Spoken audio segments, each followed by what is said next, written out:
Biz sizinlə sütun, sətir, xana və vərəqlər üzərində aparıla biləcək əməliyyatlar haqqında mövzumuza davam edirik. Bu video dərsimizdə sizinlə sütunun, sətirin, xananın və vərəqin silinməsi əməliyyatı ilə tanış olacağıq. Bu əməliyyatları da etmək üçün lazım olan alətlər Home bölməsindəki Cells qrupunda Delete menüsündə yerləşir.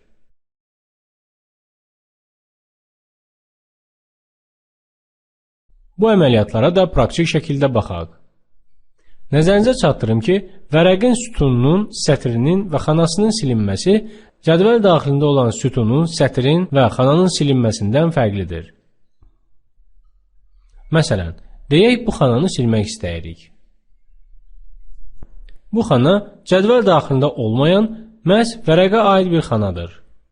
Bu xananı silmək üçün ilk öncə onu seçirik. Sonra Cells qrupunda yerləşən Delete düyməsinə basırıq. Açılmış menüdən Delete Cells əmrini veririk. Qarşımızda açılan dialoq pəncərədə ya Shift Cell Left ya da Shift Cell Up əmrini veririk. Shift Cell Left əmrini verdikdə seçilmiş xana silinərək özündən sağda yerləşən xanalar onun yerini sol tərəfə keçərək tutacaqdır.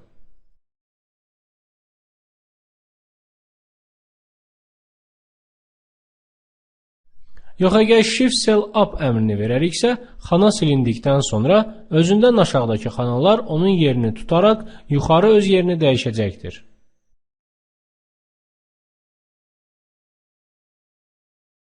Entire Row əmrini verməklə isə xana deyil, bütöv sətir silinəcəkdir.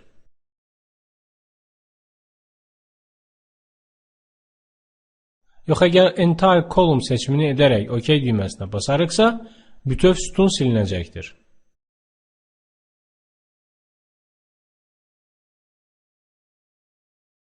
Sütun və ya sətiri silmək üçün Delete menüsündən Delete Sheet Rows və ya Delete Sheet Column əmrini istifadə etmək olar.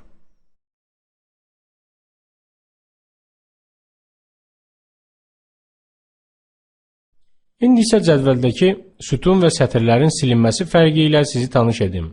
Əgər cədvəl daxilində hər hansı bir sütunu seçib silmək istəsək, deyək sütunu silmək istəyirik, onu seçib, Delete menüsündən sütun cədvəl daxilində yerləşdiyinə görə Delete Table Column əmrini veririk. Gördüyünüz kimi, seçilmiş sütun silindi.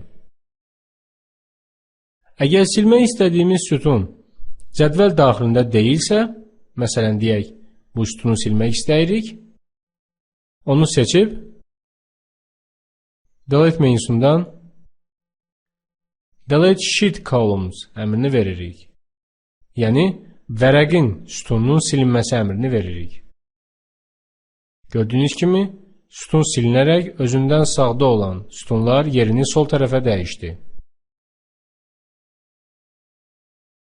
İndi isə sətirin silinməsinə baxaq. Əgər silmək istədiyiniz sətir cədvəl daxilindədirsə, onu ilk növbədə seçirsiniz.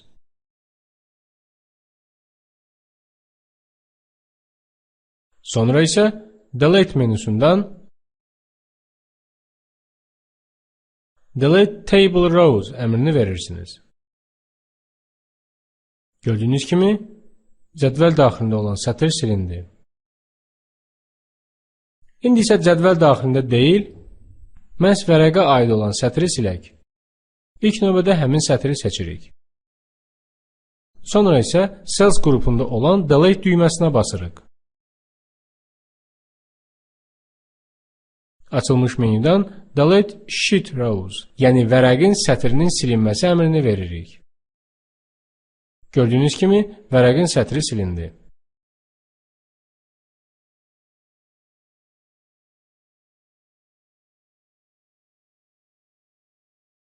Və ya əgər sizə iş kitabının vərəqlərindən birini silmək lazım olarsa, həmin vərəqi seçin.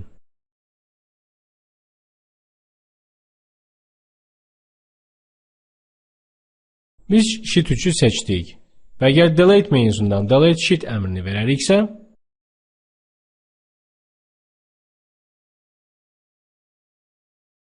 o dərhal silinəcəkdir. Onu da qeyd edim ki, silmək istədiyiniz vərəqdə məlumat olarsa, onu sildikdə bizə üzərində siləcəyiniz vərəqin məlumat daşıdığı haqqında qarşımıza dialoq pəncərə çıxacaqdır. Məsələn, hər hansı bir məlumat daşıyan vərəqimizi seçək. Onu seçib, Delete menüsündən Delete Sheet əmrini veririk. Və gördüyünüz kimi, Data may exist in the sheet selected for deletion, yəni silmək istədiyiniz vərəqdə məlumat olduğunu sizə bildirir. Delete düyməsinə basarsınızsa, silinmə əmrini təsdiq etmiş olursunuz və nəticədə həmin vərəq silinəcəkdir.